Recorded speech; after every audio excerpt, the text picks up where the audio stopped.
सह वीर्यङ्करवावहै तेजस्विनावधीतमस्तु मा विद्विषावहै।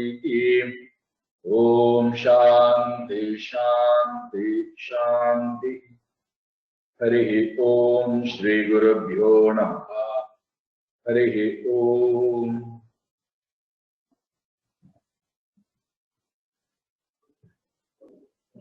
काल भैरवाष्टकम्।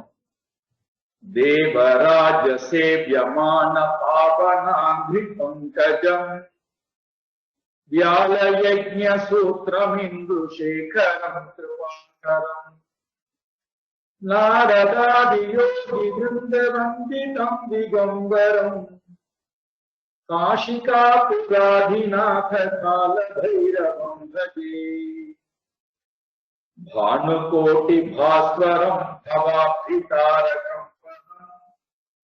नीलकण्ठमीप्सितार्थदायकं त्रिलोचनम् कालकालमम्बुजाक्षमस्तशून्यमक्षरम् काशिकापुराधिनाथ कालभैरवं भजे। शूलटङ्कपाशदण्डपाणिमादिकारणम् श्यामकायमादिदेवमक्षरं निरामयम् भीमविक्रमं प्रभुं विचित्रताण्डवप्रियम् काशिकापुराधिनाथ कालभैरवं भजे। भुक्तिमुक्तिदायकं प्रशस्तचारुविग्रह भक्तवत्सलं स्थिरं समस्तलोकविग्रहम् निक्वणन् मनोज्ञकिंकिनीलसत्कटिं काशिकापुराधिनाथ कालभैरवं भजे। धर्मसेतुपालकं स्वधर्ममार्गनाशकं कर्मपाशमोचकं सुशर्मदायकं विभुं स्वर्णवर्णकेशपाशशोभिताङ्गनिर्मलम् काशिकापुराधिनाथ कालभैरवं भजे। रत्नपादुका प्रभाभिरामपादयुग्मकम् नित्यमद्वितीयमिष्टदैवतं निरञ्जनम् मृत्युदर्पणाशनं करालदंशभूषणम् काशिकापुराधिनाथ कालभैरवं भजे। अट्टहास भिन्न पद्मजाण्डकोश संतति दृष्टिपात नष्ट पाप जाल मुद्रण शासनम् अष्टसिद्धिदायकं कपालमालिकाधरम् काशिकापुराधिनाथ कालभैरवं भजे। भूतसङ्गनायकं विशालकीर्तिदायकं काशीवासी लोकपुण्यपापशोधकं नीतिमार्गगोपितं पुरातनं जगत्पतिं काशिकापुराधिनाथ कालभैरवं भजे। कालभैरवाष्टकं पठन्ति ये मनोहरं ज्ञानमुक्तिसाधकं विचित्रपुण्यवर्धनम् शोकमोहलोभदैन्यकोपतापनाशनम् ते प्रयान्ति कालभैरवाभिसन्निधिं ध्रुवम् ते प्रयान्ति कालभैरवाभिसन्निधिं ध्रुवम्। भज गोविन्दं भज गोविन्दं गोविन्दं भज मूढमति सम्प्राप्ते सन्निहिते काले नहि नहि रक्षति दुःखकरणे नलिनी गलगत जलमति तरल तत्त्वज्जीवितमतिशय सफलम् विद्धि व्याध्यभिमानग्रस्तम् लोकं शोकहतं च समस्तम् कस्त्वं कोऽहं कुत आयातः कामे जननी को मे ताता इति परिभावय सर्वमसारम् विश्वं त्यक्त्वा स्वप्नविचारं भज गोविन्दं கோவிந்தம் பஜ மூடமதி, கோவிந்தம் பஜ மூடமதி.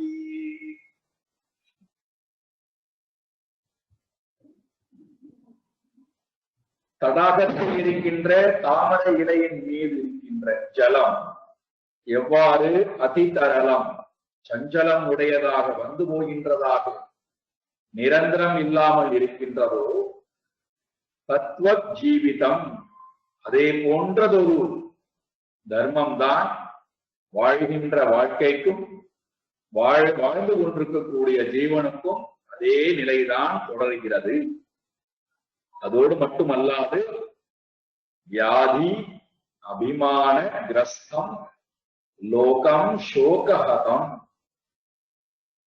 சமஸ்தம் லோகம், உலகத்தில் இருக்கக்கூடிய எல்லா ஜீவராசிகளுக்கும் இதே தர்மம் தான் இருக்கின்றது. ஆகையினாலே மனமே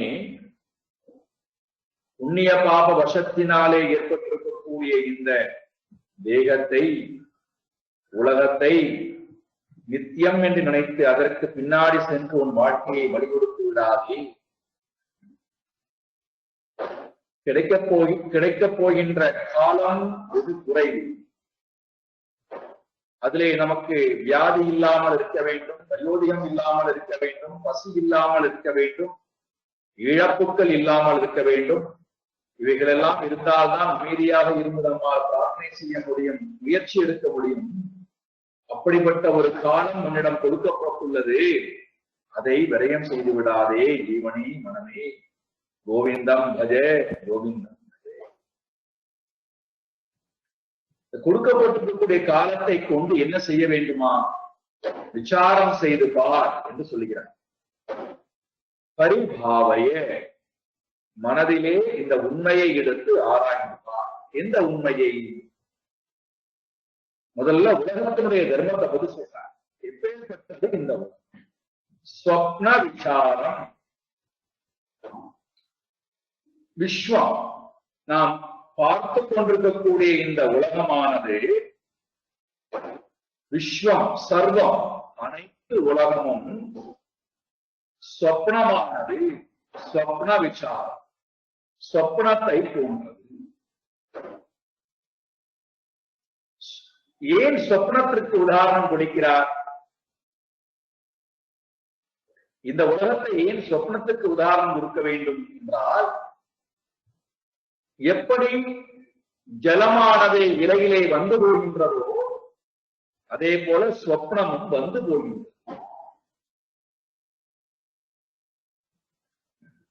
ரொம்ப அழகான உதாரணம். சிந்திக்க சிந்திக்க நிறைய நமக்கு கிடைக்கிறது. எப்படி இலையிலே ஜலம் வந்து போகிறதோ அதே போல சொப்னமும் வந்து போகின்றது, நிலை இல்லாமல் இருக்கிறது. இரண்டாவது, சொப்னமாக ஏன் இந்த உலகத்தை சொல்ல வேண்டும்? நாம் வாழ்ந்து கொண்டிருக்கிற இந்த உலகத்தை சொப்னத்துக்கு ஏன் உதாரணம் கொடுக்க வேண்டும் என்றால், சொப்னம் என்பது என்னுடைய மனம் உற்பத்தி செய்வது. என்னுடைய மனமே அதை அனுபவிக்கிறது. என்னுடைய மனமே அதிலிருந்து விடுபடுகிறது. அது எப்படா தெரியுண்டான்னா, விழித்துக் கொண்டதற்கு பிறகு, சொப்னத்திலிருந்து நான் எழுந்து கொண்டதற்கு பிறகுதான் தெரிகிறது என்னுடைய மனம்தான் சொப்னத்தை உண்டு பண்ணியது, மனமே அனுபவித்தது, மனமே அதிலிருந்து விடுபட்டு விட்டது. என்னுடைய மனம் ஒரு குறிப்பிட்ட க்ஷணம் இருக்கக்கூடிய சொப்பனத்தை உண்டு பண்ணியது என்றால், சமஷ்டி மனம் அதுதான் மாயா. வியஷ்டி மனம் நம்முடைய மனம். இந்த மனம் எங்கிருந்து வந்திருக்கின்றது? சமஷ்டி மனமாக இருக்கின்ற மாயிடத்தில்.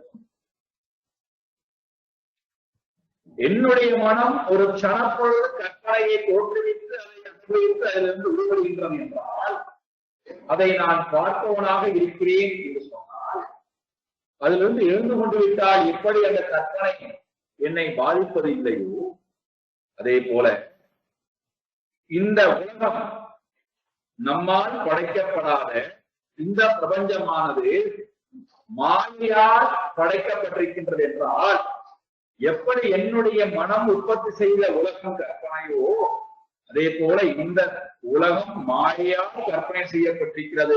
அதுவும் பொய்யாகத்தான் எனக்கு உண்மையா இருக்கக்கூடாது அல்லவா? அதுவும் உண்மை அல்ல, அதுவும் சொப்பனமே. ஏன் அது நமக்கு சொப்பனமாக தெரிவதில்லை என்றால், அது நெடுது நேரம் இருக்கிறது. அதுதான் கற்பனை. சொப்னத்தை போல க்ஷணப்பொழுது அழிந்து விட்டது என்று சொன்னால் நம்மால் ஏற்றுக்கொள்ள முடிகிறது, சிந்திக்க முடிகிறது. இந்த சொப்னம் சமஷ்டியாக இருக்கின்ற, வெளியிலே இருக்கின்ற விஸ்வம் சொப்னம், இந்த உலகம் சொப்னமாக இருப்பதற்கு நமக்கு ஏன் அதை புரிந்து கொள்ள முடியவில்லை என்றால், அது நெடுது நேரம் இருந்து நெடுது நேரம் நமக்கு அனுபவத்தை கொடுப்பதனாலே அது உண்மையை போல் நமக்கு தெரிகிறது. எப்போது நான் இந்த சொப்னம் விஸ்வம் சொப்னம் என்கின்ற அந்த உண்மையை சாஸ்திரத்தினுடைய துணை கொண்டு, குருவனுடைய துணை கொண்டு அனுபூதியை உணர்ந்து விடுகின்றேனோ, அப்பொழுது என்னால் தைரியமாக அனுபவத்தை சொல்ல முடியும். இந்த பிரபஞ்சமும் சொப்னமே, அதில் அனுபவித்த அனுபவங்களும் சொப்னமே, அதில் வாழ்ந்த வாழ்க்கையும் வெறும் சொப்னமே, அதுல ஒரு சாரமும் இல்லை. விஸ்வம் த்யக்த்வா ஸ்வப்ன விசாரம் அசாரம். வெறும் சொப்னமாக இருக்கின்றது, அசாரம், அதுல ஒரு சாரம்.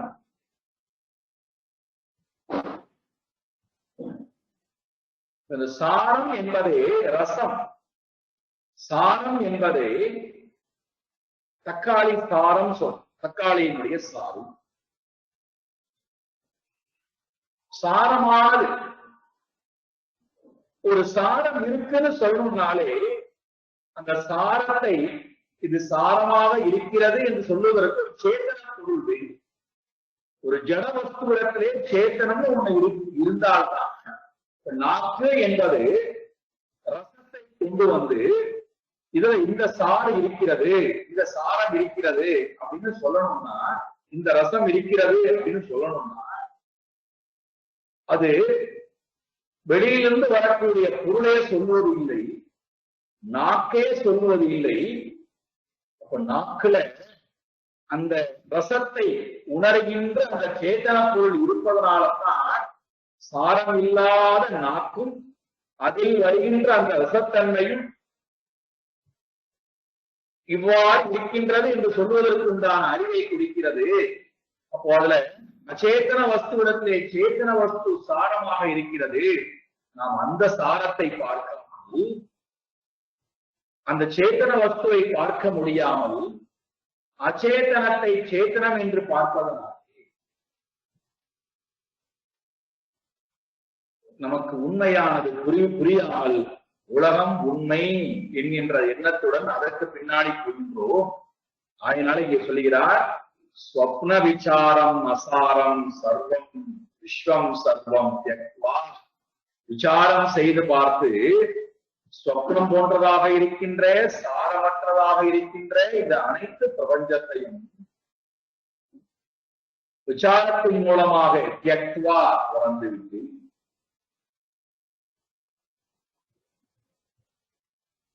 சொப்னமாக உலகத்தை சொல்வதற்கு இன்னொரு காரணம் என்னவென்றால், சொப்னமானது மனதிலே தோன்ற வேண்டுமானால் மனமே தானே தோற்றுவிக்காது. அதை தோற்றுவிக்கக்கூடிய சேத்தன பொருளுடைய துணை இல்லாமல் தோற்றுவிக்காது. ஆகையினாலே சேத்தனம்தான் ஜடத்துடன் இருந்து கொண்டு ஜடத்திடத்திலும் வியாபித்திருக்கிறது.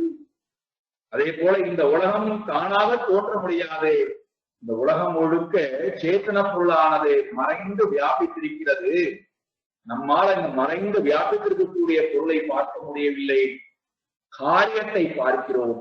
காரணம் அதிலே மறைந்திருக்கிறது.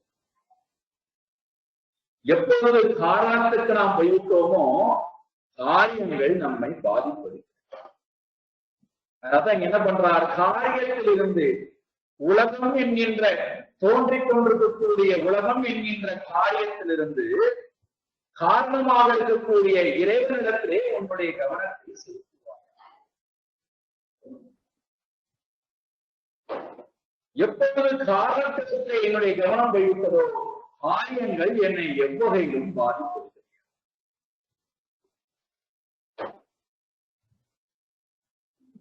நம்முடைய கவனம் முழுக்க காரியத்திலேயே இருக்கு, படைக்கப்பட்ட பொருள்களிடத்திலே இருக்கே தவிர, அந்த படைக்கப்பட்ட பொருளிடத்திலிருந்து வரக்கூடிய அனுபவங்களிடத்திலே இருக்கே தவிர, அதை படைத்தவன் இடத்திலே என்னுடைய கவனங்கள் போவது கிடையாது.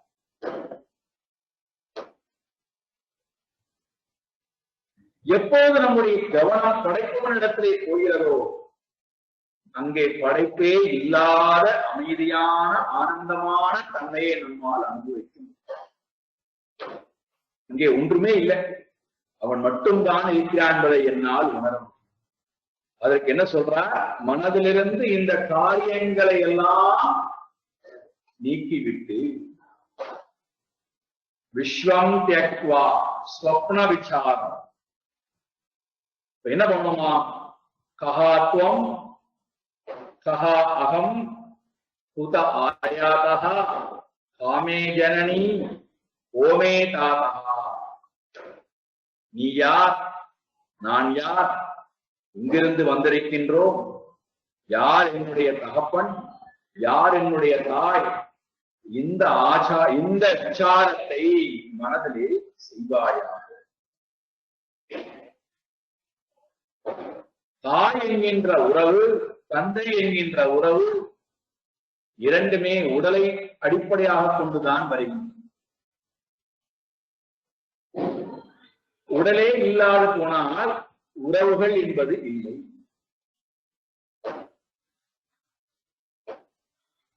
உடல் என்பது பஞ்சபூதங்கள் தான் உறவு. பஞ்சபூதங்கள்ல தாய்ங்கிற உறவு இருக்கானா? தந்தைங்கிற உறவு பஞ்சபூதத்தில் இருக்கா?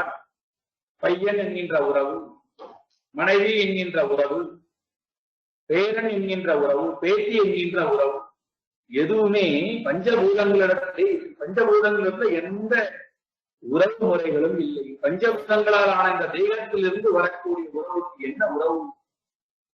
யார் என்னுடைய அம்மா, யார் என்னுடைய அப்பா, யார் யாருக்கு மனைவி, யார் யாருக்கு, யார் யாருக்கு பிள்ளை, நான் யார், நீ யார்.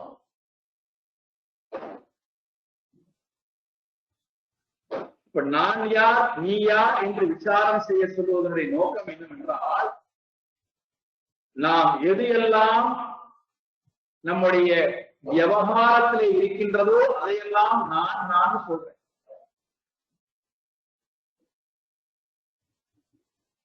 அப்படி வரும்போது இந்த உடல் வரைக்கும் நான் என்ற உணர்வு வருகிறது.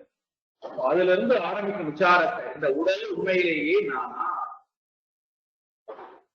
இந்திரியங்கள் உண்மையிலேயே நானா, பிராணன் உண்மையிலேயே நானா, மனம் நானா, அறிவு நானா, அல்லது ஆனந்தமய கோஷம் நானா? நான் சொல்கிறேன். இந்த நான் யார்? நான் யார் என்கின்ற அந்த கேள்விக்கு எனக்கு விடை கிடைக்காததுனால்தான் நான் அல்லாதவற்றை நான் என்று புரிந்து வைத்துக் கொண்டு, அதான் மோகம், அறிவிலே வந்த மோகம். நான் அல்லாதவற்றை நான் என்று நினைத்துக் கொண்ட அந்த விபரீத பாவத்தினால,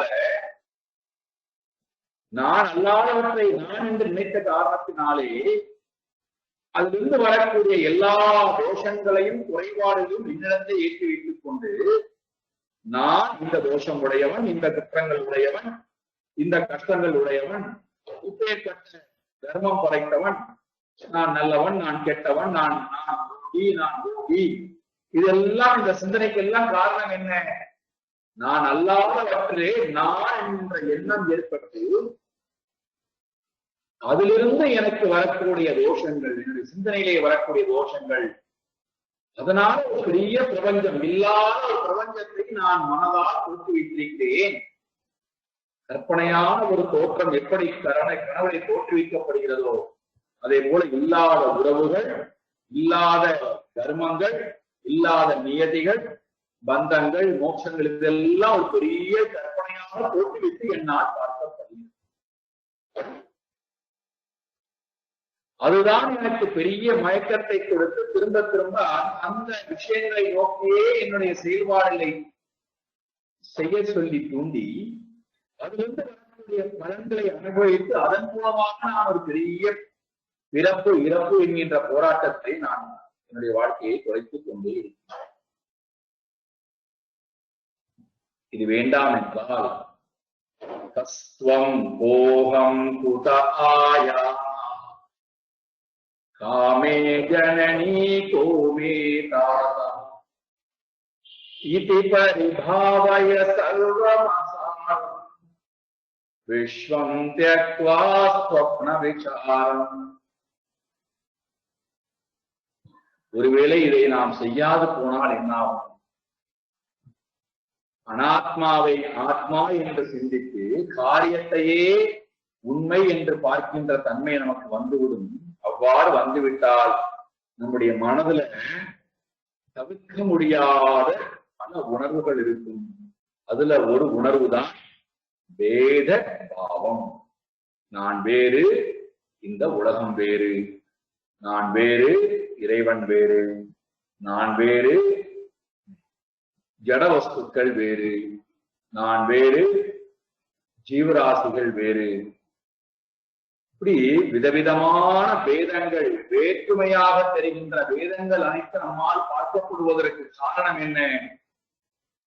உண்மையை பார்க்க முடியாமல் உண்மை அல்லாதவற்றை உண்மை என்று பார்க்கின்ற காரணத்தினாலே ஏற்படக்கூடிய தோஷம். அந்த இரண்டு தோஷத்தையும், அந்த வேற்றுமை பாவத்தையும், அதனால் ஏற்படுகின்ற தடைகளையும் அடுத்து வரக்கூடிய இரண்டு பாடல்கள் 24, 25 இரண்டு பாடல்களும் ஒரே விஷயத்தைத்தான் சொல்ல வருகிறது. இரண்டு பாடல்களும் ஒரே விஷயத்தை சொல்ல வருகின்ற காரணத்தினாலே அதிலிருந்து நமக்கு கிடைக்கக்கூடிய விஷயம் ஒன்றே. என்ன சொல்ல வருகிறார் பாருங்கள். 24வது பாடல். ஸ்வயிமயி சாண்யத்ரைகோ விஷ்ணு வியர்த்தம் கோப்யசி மய்ய சகிஷ்ணு சர்வஸ்மின்னபி பஷ்யாத்மானம் சர்வத்ரோத்ஸ்ருஜபேதா ஞானம் பஜ கோவிந்தம் பஜ கோவிந்தம் கோவிந்தம் பஜ மூடமதே கோவிந்தம் பஜ மூடமதே. இந்த பாடல் அதில் வரக்கூடிய இரண்டாவது அடி, அடுத்த பாடலே வரக்கூடிய இரண்டாவது அடியும் பல புஸ்தகங்களிலே மாறுபட்டு இருக்கும். 25வது பாடலில் இருக்கக்கூடிய இரண்டாவது அடி 24வது பாடல்ல இரண்டாவது அடியாக இருக்கும். 24வது பாடல் இருக்கக்கூடிய இரண்டாவது அடி 25வது பாடல்ல இரண்டாவது அடியாக இருக்கும். ஆனால் சொல்ல வரக்கூடிய கருத்து என்னவோ ஒன்றுதான். இந்த ரெண்டு அடியிலும் சேர்ந்து சொல்ல வரக்கூடிய கருத்து ஒன்றே. அதனால் நாம் இந்த வரியே வரவில்லையே அப்படின்னு பார்க்க வேண்டாம், மாறி இருக்கும். ஆனால் விஷயம் ஒன்றே.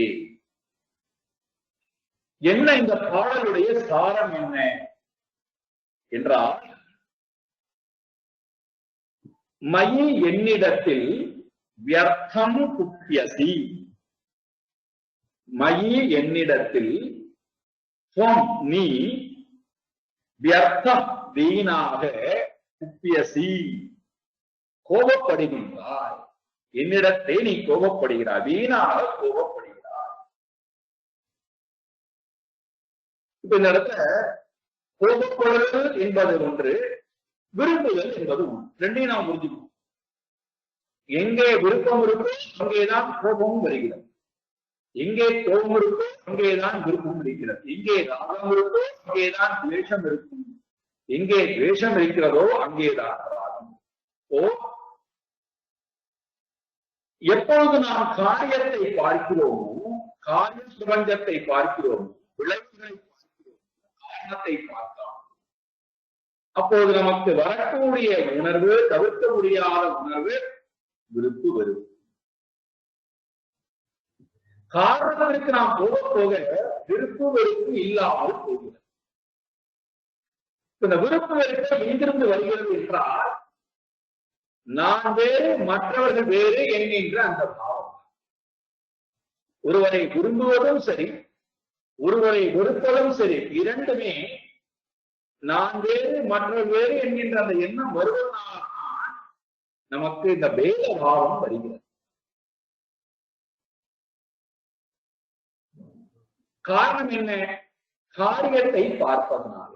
காரணத்தை விட்டு காரியத்தை, விளைவை பார்ப்போம். கற்பனையாக சிந்தியுங்களேன். நாம் எல்லோரும் நகை கடைக்கு போகின்றோம். மனதால தங்க நகை கடைக்கு போகின்றோம். அங்கே தங்கம் மட்டும் தான் கிடைக்கும். தங்க ஆபரணங்களும் தங்கமும் அதை தெரிந்துதான் அங்கே போகிறோம். இப்ப அங்க போனதற்கு பிறகு என்ன வாங்க வந்திருக்கிறீர்கள் என்று அந்த கடையில இருக்கக்கூடியது கேட்டால் நாம் என்ன சொல்லுவோம்? தங்கம் வாங்க வந்திருக்கேன். என்ன சொல்லுவோம்? ஆபரணம் வாங்க வந்திருக்கிறேன், நகை வாங்க வந்திருக்கிறேன் அப்படின்னு சொல்றோம். எனக்கு இத்தனை கிராம் தங்கம் கொடு, இத்தனை பவுன் தங்கம் கொடு நான் கேட்கிறோம். இத்தனை பவுன் நகை கொடு, இத்தனை கிராம் நகை கொடுன்னு கேட்கிறோம். எப்பொழுது நாம் ஆபரணத்தை பார்க்கிறோம், நகையை பார்க்கிறோம், அப்பொழுது நமக்கு என்ன வருகிறது? நான் வாங்குகின்ற நகை மற்றவர்களுடைய நகையை விட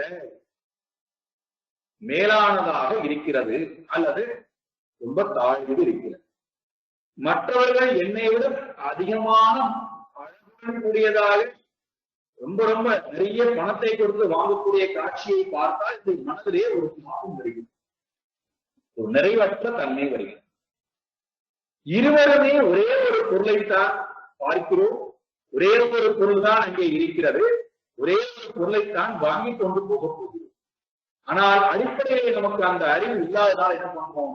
அவர்கள் இந்த அழகான ஆபரணத்தை வாங்குகிறார்களே, இந்த மாதிரியான ஆபரணம் எனக்கு கிடைத்தால் எவ்வளவு நன்றாக இருக்கும், எனக்கு ஏன் இது கிடைக்கவில்லை, என்கிட்ட இவ்வளவு பணம் இல்லையே, இருந்தால் இந்த மாதிரி ஆபரணத்தை வாங்குவேனே என்றால் அதுவும் வெறும் தங்கத்தால் ஆனதுதான். நான் வாங்குகின்ற, குறைவாக வாங்குகின்ற ஆபரணத்தினுடைய தர்மமும் தங்கம் தான். இரண்டும் அடிப்படையிலே சுருக்கத்திலே காரணத்திலே பார்த்தால் இரண்டும் தங்கம் ஒன்றுதான். அதனுடைய சொரூபம் வேறு வேறு அல்ல, இரண்டு நாம ரூபம் வேறு வேறு. ஆபரணங்கள் வடிவங்கள் வேறு, அது கொடுக்கக்கூடிய பெயர் வேறே தவிர காரணம், அதில் வியாபித்திருக்கக்கூடிய காரணம் ஒன்றே.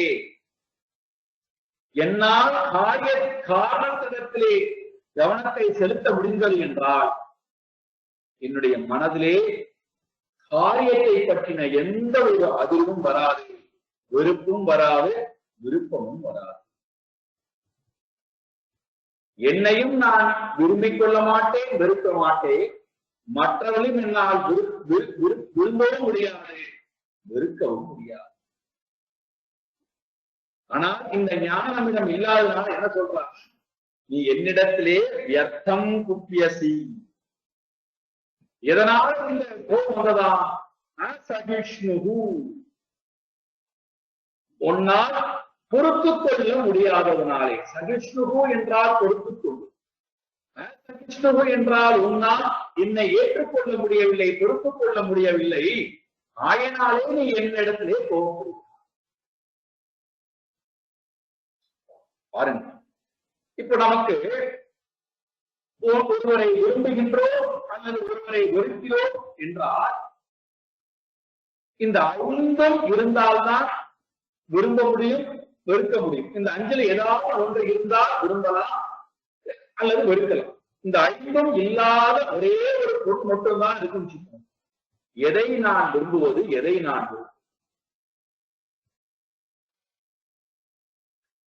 ஒன்று நாம் வெறுக்க முடியும் அல்லது விரும்ப முடியும் என்றால் குணங்கள். இவரிடத்துல இந்த இவ்வளவு குண மேம்பாடுகள் இருக்கிறது, ஆகையினாலே நான் இவரை விரும்புகிறேன். இவரிடத்துல இந்த குணஹீனம் இருக்கிறது, ஆகையினாலே இவரை நான் வெறுக்கிறேன். அப்போ ஒருவரை விரும்புவதற்கு காரணம் அவரிடத்தில் இருக்கக்கூடிய குணம். ஒருவரை வெறுப்பதற்கு காரணம் அவர்கள் இருக்கக்கூடிய குணஹீனம். குணமே இல்லாத நிர்குணமாக இருக்கின்ற பரமாத்மாவை நம்மால் விரும்பவும் முடியாது, விரும்பவும் முடியாது. இந்த அடிப்படை ஞானம் நம்மகிட்ட இல்லாததுனால குணத்தை அடிப்படையாக கொண்டு ஒருவரை விரும்புகிறேன் அப்படின்னு நாம சொல்லும் போதே நாம யாரை விரும்ப வேண்டாம் என்றால் பரமாத்மாவை விரும்பவில்லை, அந்த மனிதனை விரும்பவில்லை, அந்த மனிதனுக்கு இருக்கக்கூடிய சைத்தன்யத்தை விரும்பவில்லை, அவர்களுடைய குணங்களுக்காக அவனை நான் விரும்புகிறேன். இந்த அடிப்படை ஞானம் இல்லாததுனால அவனிடத்தை நாம் எதிர்பார்க்கக்கூடிய குணங்கள் இருந்தால் அவனை விரும்புகிறோம், நாம் எதிர்பார்க்கக்கூடிய குணங்கள் மாறுபட்டால் உடனடியாக அவனை விரும்ப ஆரம்பிக்கும். இது எதன் அடிப்படையில் வருகிறது? குணத்தின் அடிப்படையிலே, காரியத்தின் அடிப்படையிலே வருகிறதே தவிர காரணத்துக்கு போய்விட்டால் அங்கே குணம் இல்லை. அதனால்தான் பரமாத்மாவுடைய சொரூபத்தை பற்றி வர்ணிக்கும் போது பரமாத்மாவுக்கு ஒரு சொரூபம் என்னவென்றால் நிர்குணா, குணம் இல்லாதவன் பரமாத்மா. எந்த குணமும் அவனிடம் கிடையாது. குணம் வந்தாச்சுன்னா ஆரம்பிச்சு இவரிடத்துல இந்தந்த குணங்கள் இருக்கிறது, ஆயினாலே இவர் மேம்பாடு உடையவர். அதனால்தான் நம்ம புராணங்கள்லாம் படிக்கும்போது நமக்கு ஏன் வெறுப்பு வருகிறது? சிவன் பாரு இப்படி எல்லாம் பண்ணார், அப்படி எல்லாம் பண்ணார். விஷ்ணு பாரு சிவனை தன்னுடைய அடிமையாக வைத்துக் கொண்டார், பிரம்மாஜியவே அடிமையாக வைத்துக் கொண்டார். அப்படிலாம் புராணங்களுடைய தன்மையை வைத்துக் கொண்டு பரமாத்மாவுக்கே நாம் கற்பனை பண்ணி தோஷத்தை வெறுப்பை ஏற்படுத்தும். காரணம் என்ன? குணங்களின் அடிப்படையாக வரக்கூடியதுதான், குணங்களுடைய பெருமையை சொல்லக்கூடியதுதான் புராணம். அப்ப குணம் வந்தாச்சினாலே இங்கே உயர்வு தாழ்வுகள் இருந்தாக வேண்டும், நன்மை தீமை இருந்தாக வேண்டும். ஏற்றத்தாழ்வுகள் உடையது குணம். இறைவனோ குணம் இல்லாதவன், நிர்குணஸ்வரூபி. அதனால்தான் லலிதாசகஸ்நாமத்துல இந்த இடம் வருகிறது. பரமாத்மாவுடைய சொரூபத்தை அம்பாளுடைய சொரூபத்தை வர்ணிக்கிறார். நிர்குணா நிஷ்கலா சாந்தா, குணம் இல்லாதவள் அம்பாள், எல்லா குணத்தையும் கடந்தவளா, எந்த குண விசேஷமும் அவளிடத்துல இல்லாதவளாய். இந்த அறிவு நம்மள்ட்ட இல்லாதவா என்ன பண்றோம்? காரியத்திலே நம்முடைய கவனத்தை செலுத்தி குணத்தை வைத்துக் கொண்டு குணபேதங்களை எல்லாம் என்ன பண்றோம்? எல்லா இடத்தையும் பார்த்துக் கொண்டு வீணாக அந்த குணங்களின்பால் விருப்பம், அந்த குணங்களின்பால் வெறுப்பு. உண்மையிலேயே நமக்கு இந்த வெறுப்பு வருவதனாலதான் என்ன வருகிறது? விரும்பியவனிடத்திலே போய் அதிகமாக நான் கர்மத்தை செய்கின்றேன், அதனால புண்ணிய பலனை சேர்த்துக் கொள்கின்றேன். வெறுப்பு வருவதனாலே ஒருவனை நான் நிந்திக்கின்றேன், அதனாலே பாப பலத்தை சேர்த்துக் கொள்கின்றேன். தொடர்ந்து நாம் எந்த மூட்டையிலே தொடர்ந்து நாம் இயங்கிக் கொண்டே இருக்கிறோம் என்றால் புண்ணிய பாப மூட்டையை சுமந்து கொண்டே பிறவிதோறும் அலைகின்றோம். புண்ணிய பாப மூட்டை என்பதை நாம் இறக்கி வைப்பதற்கு தயாராக இல்லை. வியர்த்தம் குப்பியசி அசகிஷ்ணுகு மயி, என்னிடத்தில் வியர்த்தம் குப்பியசி, உன்னால் பொறுமையாக என்னை ஏற்றுக்கொள்ள முடியாத காரணத்தினாலே குணங்களின் அடிப்படையிலே வெறுப்பு வரலாம், பிறப்பின் அடிப்படையிலே ஜாதி, பிறப்பின் அடிப்படையிலே நமக்கு வெறுப்பு வரலாம், விருப்பங்கள் வரலாம். செயலின் அடிப்படையிலே, ஒருவன் செய்யக்கூடிய செயலின் அடிப்படையிலே வெறுப்பு வரலாம். ஒருவனுடைய ரூபங்கள் வடிவத்தின் அடிப்படையிலே நமக்கு வெறுப்பு வரலாம். சம்பந்தத்தை வைத்துக் கொண்டு, இந்த சம்பந்தம் என்பதை வைத்துக் கொண்டு நமக்கு வெறுப்பு வரலாம். ஆனால் இந்த ஐந்தும் இல்லாமல் இருக்கின்ற பரமாத்மாவை நாம் பார்க்காத வரை இந்த ஐந்தின் அடிப்படையிலே வெறுப்பு வருகிறது. எப்பொழுது ஐந்தையும் கடந்து நான் பார்க்கிறேனோ அப்பொழுது எனக்கு யாரையும் விரும்ப முடியாது, யாரையும் வெறுக்க முடியாது. அப்பேற்பட்ட பரமாத்மா தான் முதல் வரியில சொல்றார் பாருங்கள், துவயி மயி, துவயி உன்னிடத்திலும் மயி என்னிடத்திலும் அந்நியற்ற மற்ற எல்லா இடத்திலும் ஏகஹா விஷ்ணுஹு அஸ்தி. உன்னிடத்திலும் என்னிடத்திலும் மற்ற எல்லா இடங்களிலும் எல்லா பொருளிடத்திலும் விஷ்ணு ஒருவரே வியாபித்திருக்கிறார். ஏகஹா விஷ்ணு, விஷ்ணு ஒருவரே இருக்கிறார். அவரை தவிர நீயோ நானோ மற்ற எந்த பொருள்களும் இல்லை. இந்த உண்மையை எனக்கு உணராத காரணத்தினாலே மறுபடியும் அந்த ஆபரண கடைக்கு போவோம். அந்த கடை முழுக்க தங்கம் மட்டும்தான் இருக்கிறது. இது ஒடியானம், இது கம்மல், இது மூக்குத்தி, இது செயின், இந்த மாதிரியான எந்த வேதங்களும் தங்கத்திடத்திலே இல்லை. ஏகஹா ஸ்வர்ணமஸ்தி. அதே போல விஷ்ணுஹு ஏகஹா விஷ்ணுஹு, விஷ்ணு ஒருவரே இருக்கிறார். அவரை தவிர்த்து ஜீவராசிகள் என்பது இல்லை. ஆனால் நம்மால் அந்த ஏக்கமாக இருக்கின்ற ஒரே ஒரு பொருளாக இருக்கின்ற பரமாத்மாவை பார்க்க முடியாதனால எங்கே துவயி உன்னிடத்தில், மயி என்னிடத்தில், அந்நியற்ற எல்லா இடங்களிலும் ஒன்றாக இருக்கின்ற பரமாத்மாவை பார்க்க முடியாமல் அசகிஷ்ணுகு மயி வியர்த்தம் குத்தியசி, வீணாக பொறுத்துக் கொள்ளாமல் என்னிடத்திலே ஏன் கோபப்படுகிறாயப்பா? கோபத்துக்கு காரணம், விருப்பு வெறுப்புக்கு காரணம் வேத திருஷ்டி. நான் வேறு, மற்றவர்கள் வேறு, நான் வேறு, இறைவன் வேறு என்கின்ற அந்த பாவம் நம்மை வேத பாவத்திலே கொண்டு வந்து வெறுப்பையும் பயத்தையும் கொண்டு வந்து மீண்டும் மீண்டும் நம்மை விருப்பு வெறுப்புக்குள்ளே கொண்டு தள்ளி அதன் மூலமாக கர்மத்திலே கொண்டு தள்ளி நம்மை தொடர்ந்து பந்தப்படுத்துகிறது. இது வேண்டாம் என்றால் இந்த நிலையில்லாத உலகத்துக்குள்ளே நிலையில்லாத வாழ்க்கையை வாழ வேண்டாம் என்றால் அடுத்த வரியில சொல்கிறார், என்ன செய்ய வேண்டும் என்று சொல்கிறார்.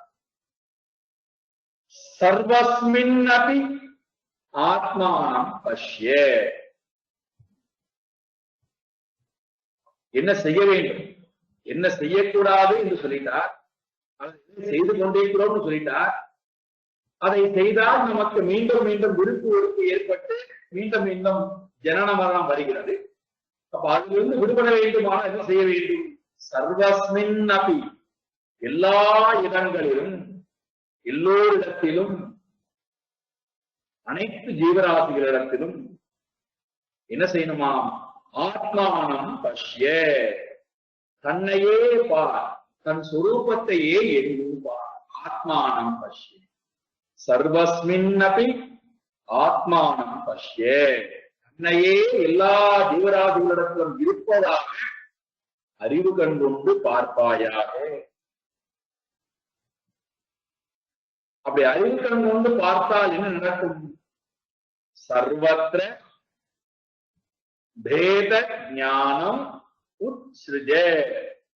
சர்வத்ர எங்கும் பேத ஞானம் வேற்றுமை அறிவை உத்ஸ்ருஜ விட்டு விட்டு எல்லா இடத்திலும் பேத ஞானத்தை விட்டுவிட்டு எங்கும் எல்லா ஜீவராசிகளிடத்திலும் தான் ஒருவனே இருக்கிறோம் என்பதை, அல்லது நானே எல்லா ஜீவராசிகளிடத்திலும் இருக்கிறேன் என்பதை அறிவு கண் கொண்டு பார்ப்பாயாக. இப்படி பார்ப்பதனால என்ன லாபம்? இருமைகள் நம்மிடம் இருக்கின்ற வரை பேதம், நான் வேறு மற்ற வேறு என்ற அந்த வேற்றுமை உணர்வு இருக்கின்ற வரை பயம் தவிர்க்க முடியாது. பயம் என்ன பண்ணுகிறது? நமக்கு ஆசையை கொண்டு வருகிறது. ஆசை என்ன பண்ணுகிறது? கர்மத்தை கொண்டு வருகிறது. கர்மம் என்ன பண்ணுகிறது? கர்ம வினையை கொண்டு வருகிறது. கர்ம வினை என்ன பண்ணுகிறது? ஜனன மரணத்தை. இந்த சுழற்சி வேண்டாம் என்றால் வாழ்ந்து கொண்டிருக்கக்கூடிய காலத்திலேயே சர்வத்திர வேத ஞானம் உத்ஸ்ருஜ, எல்லா ஜீவராசிகளிடத்திலும் எங்கும் வேற்றுமை ஞானத்தை விட்டுவிட்டு உன்னையே எங்கும் பார். சர்வஸ்மின்னபி ஆத்மானம் பஷ்ய, உன்னையே எங்கும் இருப்பதாக பார். இப்படி பார்ப்பதனால உலகமானது இவனுக்கு எங்கும் பிரம்ம தத்துவம் தான் இருக்கிறாங்கிற அறிவு வருகிறது. அதன் மூலமாக இவன் பிரம்மனாகவே இந்த உலகத்திலே வாழ்கிறான். இதே கருத்தை தான் அடுத்த பாடலும் சொல்கிறார். 25வது பாடல்ல சத்ரௌ மித்ரே புத்ரே பந்தௌ மாதுரு யத்னம் விக்ரஹ சந்தௌ பவசமசித்த சர்வத்ரத்வம் வாஞ்சஸ்ய சிராத்யதி விஷ்ணுத்வம் பஜ கோவிந்தம் கோவிந்தம் பஜ மூடமதே கோவிந்தம் பஜ மூடமதே. அதே கருத்துதான். நீ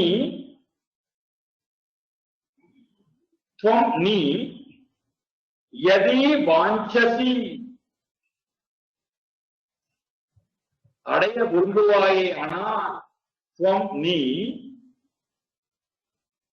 எதை அடைய விரும்ப வேண்டும்? யதி வாஞ்சசி, நீ அடைய விரும்பினால் எதை? விஷ்ணுத்வம், விஷ்ணு தன்மையை, விஷ்ணுத்வம், விஷ்ணுத்வம், விஷ்ணு தன்மையை, விஷ்ணுடைய சுரூபத்தை. விஷ்ணு என்பதற்கு பக்கம் பக்கமாக விளக்கத்தை எழுதியிருக்கிறார் விஷ்ணு சோஸ்தநாமத்துல ஸ்ரீமத் பகவத்பாதம் விளக்கம். விஷ்ணு என்பதற்கு என்ன பொருள் என்றால் வியாபகத்துவம். எந்த ஒரு பரம்பொருள் எல்லாவற்றிலும் வியாபித்து நீக்கமாக நிறைந்திருக்கின்றதோ அது பேர் விஷ்ணு என்று. சர்வம் வியாபகத்வா, அனைத்திலும் எது ஒன்று வியாபித்திருக்கிறது அதுக்கு பேர் விஷ்ணு என்று பெயர். எல்லா ஆபரணங்களுக்குள்ளும் தங்கம் வியாபித்திருப்பதை போல, பாண்டங்கள் அனைத்திலும் மண் வியாபித்திருப்பதை போல, ஆளுக்குள்ளே நெய் மறைந்து வியாபித்திருப்பதை போல, மரத்துக்குள்ளே அக்னி வியாபித்திருப்பதை போல, எல்லா ஜீவராசிகளுக்குள்ளும் பரமாத்மா அங்கிங்களாதபடி எங்கும் பிரகாசமாய் ஆனந்த போட்டியாகிய அறிவோடு நிறைந்து வியாபித்து. அப்பேற்பட்ட அந்த பரம்பொருளுக்கு பெயர் விஷ்ணு. விஷ்ணுத்துவம். அப்பேற்பட்ட அந்த பரம்பொருளாக நீ மாற வேண்டும் என்று ஆசைப்பட்டால், விஷ்ணுத்துவம் யதி வாஞ்சசி, அந்த விஷ்ணு தன்மையை நீ அடைய ஆசைப்பட்டால், அடைய விரும்பினால், எப்பொழுது அடைய விரும்புகிறோமாம் சொல்றார்? அச்சீரா, மிக விரைவிலே நீ அடைய விரும்பினால், இப்பொழுதே அடைய விரும்பினால். ஏன்னா அடையணும்னு ஆசை இருக்கு எனக்கு, நான் இப்போது வயது இப்போதுதான் 50 ஆகிறது அல்லது 60 ஆகிறது, இன்னும் நிறைய கடமைகள் எல்லாம் முடித்து விட்டு அதன் பிறகு நாங்கள் இறைவனை அடைய வருகிறோம் என்று சொல்லக்கூடிய விற்பார்கள். இங்க ரொம்ப அழகான வார்த்தையை போட்டார். அச்சீரா. சிரம் என்றால் காலம் தாழ்த்துதல், அச்சிரம் என்றால் காலம் தாழ்த்தார். மிக விரைவில், மிக விரைவிலே, இப்பொழுதே அந்த விஷ்ணு தன்மையை நீ அடைய எதை வாஞ்சசி அடைய விரும்புகிறாயா? விரும்பினால், அவ்வாறு விரும்பினால் என்ன செய்யணுமா? 2வது மறுபடியும் சொல்றார். நீ சர்வத்ர சமசித்தா பவ. சர்வத்ர எங்கும், எல்லா இடத்திலும், எல்லா ஜீவராசிகளிடத்திலும் சமசித்தா பவ. சமசித்தா, ஒரே ஒரு அறிவை, ஒரே ஒரு பாவத்தை. சித்தம் என்றால் அறிவு, சமசித்தம் என்றால் ஒரே ஒரு அறிவை. இங்கும் பரமாத்மா தான் வியாபித்திருக்கிறார் என்ற எண்ணத்தை அவ வைத்து இருப்பாயாக. இங்கும் ஒரே ஒரு பரமாத்மா இருக்கிறார் என்ற அறிவுடன் இருப்பாயாக. அப்படி இருக்க முடியாது போனால் என்ன வருகிறது? வீணாக நமக்கு கோபங்கள் வருகிறது. அதைத்தான் முதல் வரியில சொல்றார். சத்ரௌ மித்ரே. சத்ரௌ எதிரிகள், மித்ரே நண்பன், புத்ரே பையன், பந்தவ் உறவினர்கள். இவர்களிடத்திலே நாம் என்ன பண்ணிக்கிறோம்? போய் வீணாக நம்முடைய நேரத்தையும் எனர்ஜியும் விரயம் செய்து விக்ரஹ சந்தௌ, சண்டை போடுவதிலும் சமாதானம் செய்வதிலும் நம்முடைய வாழ்க்கையை வீணாக யத்னம் மா குருங்கிறார். எத்தனை முயற்சியை சதா பண்ணிக்கொண்டே இருக்கு. விக்ரஹசந்தவ், சண்டை போடுகிறோம், பிறகு சமாதானம் செய்கிறோம். இப்படியே நம்முடைய வாழ்க்கையை காலையிலிருந்து மாலை வரை ஒவ்வொரு நாளும் ஒவ்வொரு வருஷமும் இறக்கின்ற வரை, இரவிலிருந்து இறக்கின்ற வரை இதே வாழ்க்கை போய்கொண்டிருக்கிறது. இந்த முயற்சியிலே நீ இறங்காதே. எத்தனம் மா குரு, சண்டையும் போட வேண்டாம், சமாதானம் செய்து கொள்ள வேண்டாம். இதே காட்சியை உங்களுடைய வாழ்க்கை முழுக்க தொடர்ந்து செய்து கொண்டே இருக்காதே. இதையெல்லாம் விட்டுவிட்டு எல்லா ஜீவராசிகளிடத்திலும் பிரம்ம தத்துவத்தை பார். பவ சமச்சித்தஹா பவ, எல்லா ஜீவராசிகளிடத்திலும் ஆத்மாவையே பார். ஏன் பார்க்கணும்? நீ பரமாத்மாவை அடைய ஆசைப்பட்டால் அதுதான் ஒரே வழி. துவம் விஷ்ணுத்வம் அச்சிரா யதி வாஞ்சசி துவம் சர்வஸ்மின்னபி, சர்வ அனைத்து ஜீவராசிகளிடத்திலும் சமச்சித்தஹா பவ. அவ்வாறு செய்தால் அப்ப என்னாகும் தானா, அப்பேற்பட்டவன் தன்னை உணர்ந்தவனாய், தன்னையே எல்லா ஜீவராசிகளிடத்திலும் பார்த்தவனாய், தன்னை தவிர வேறு பொருள் எதுவுமே இல்லாத அந்த நிர்குண ஸ்வரூபமாகவே இந்த உலகத்தை வாழ்கிறான். அவன் ஒருவனாலேயே இந்த சம்சார சாகரமானது கடக்கப்படுகிறது. அவன் ஒருவனே இந்த சம்சார சாகரத்தை தாண்டியவன். மற்றவர்கள் இந்த சம்சார சாகரத்திலேயே மீண்டும் மீண்டும் புனரபி ஜனனம் புனரபி மரணம் புனரபி ஜனனி ஜடரே சயனம், மீண்டும் பிறக்கிறோம், மீண்டும் இறக்கிறோம், மீண்டும் கர்ப்பவாசம் இருக்கின்றோம். இப்படியே நம்முடைய வாழ்க்கை போய்கொண்டிருக்கிறது. இது வேண்டாம் என்று ஆசைப்பட்டால் அச்சிரா விஷ்ணுத்வம் யதி வாஞ்சசி துவம் சமச்சித்தா பவ, எல்லா ஜீவராசிகளிடத்திலும் அது உண்மையே. இத்துடன் பஜகோவிந்தமானது நிறைவுறுகிறது. முதல் பாடலை படிப்போம், நிறைவு செய்வோம். பஜ கோவிந்தம் பஜ கோவிந்தம் கோவிந்தம் பஜ மூடமதே சம்பிராப்தே சந்நிஹிதே காலே நஹி நஹி ரக்ஷதி துக்ரும் கரணே. பஜ கோவிந்தம் பஜ கோவிந்தம் கோவிந்தம் பஜ மூடமதே கோவிந்தம் பஜ மூடமதே. ஹரி ஓம்.